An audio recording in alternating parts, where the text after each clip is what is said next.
tertinggi Bukit Barisan di sebelah timur dan sejumlah pulau di lepas pantainya seperti Kepulauan Mentawai. Penduduk Sumatera Barat dihuni oleh mayoritas suku Minangkabau. Selain suku Minang, di wilayah Pasaman dihuni oleh suku Mandailing dan suku Batak Mandailing. Sejarah Rumah Gadang. Rumah Gadang adalah nama untuk rumah adat Minangkabau yang merupakan rumah tradisional dan banyak dijumpai di Sumatera Barat, Indonesia. Rumah ini juga disebut dengan nama lain oleh masyarakat setempat dengan nama Rumah Bagonjong atau ada juga yang menyebut dengan nama Rumah Baanjuang. Hal pertama yang paling unik dan khas dari Rumah Gadang adalah bentuk atapnya seperti tanduk kerbau. Atap ini disebut sebagai gonjong yang akan semakin nasib pada bagian ujung. Pada zaman dahulu, suku Minangkabau sering memenangkan adu kerbau saat melawan raja dari kerajaan Jawa. Mereka sangat mengenang kejadian itu dengan rumah adatnya. Makanan khas Minang ada apa aja ya? Sejarah asal-usul rendang. Rendang adalah kuliner asli asal Minangkabau, Sumatera Barat. Orang Minang menyebut kuliner ini dengan nama randang. Asal katanya dari marandang yang berarti memasak santan hingga kering secara perlahan. Rendang perlu dimasak lama hingga kuahnya kering. Dalam catatan sejarah, tidak banyak bukti tertulis ditemukan. Namun, jika menurut adat, makan rendang telah ada di setiap upacara adat Minangkabau yang sudah berlangsung sejak berabad-abad lalu. Menurut sebuah catatan tertulis abad ke-19, disebutkan bahwa rendang muncul pada abad ke-16.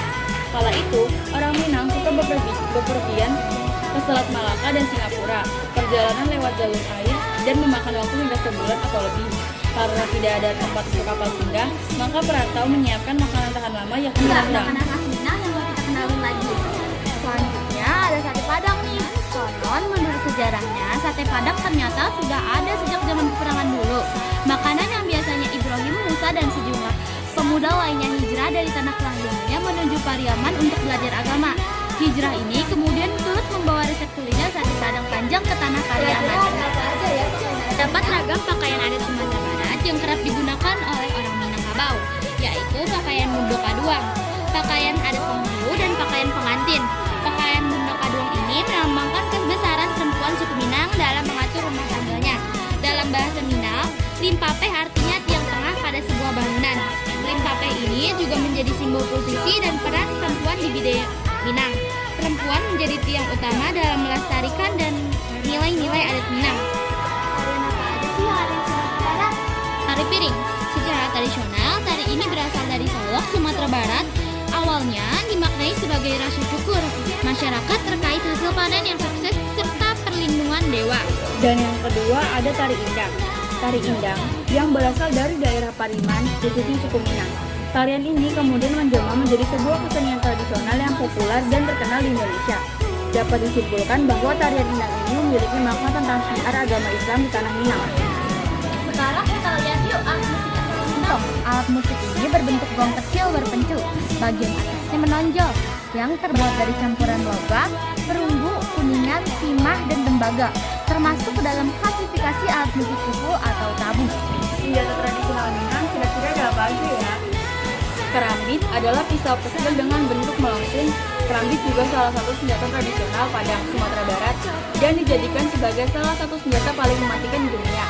Meski kerambit berukuran kecil, ternyata sangat berbahaya karena bisa merobek atau merusak anggota tubuh. Sumatera Barat, kalian mau tahu nggak sih pahlawan yang ada di Sumatera Barat?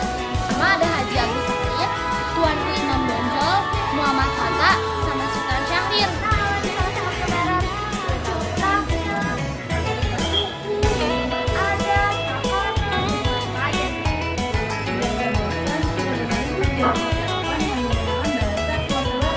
Salam kenal, salam. Kamu awak berasal dari Bekasi. Gini kok, anak masih SMP atau SMA? Awak masih SMP. Oh, masih SMP. Kalau awak SMA, jadi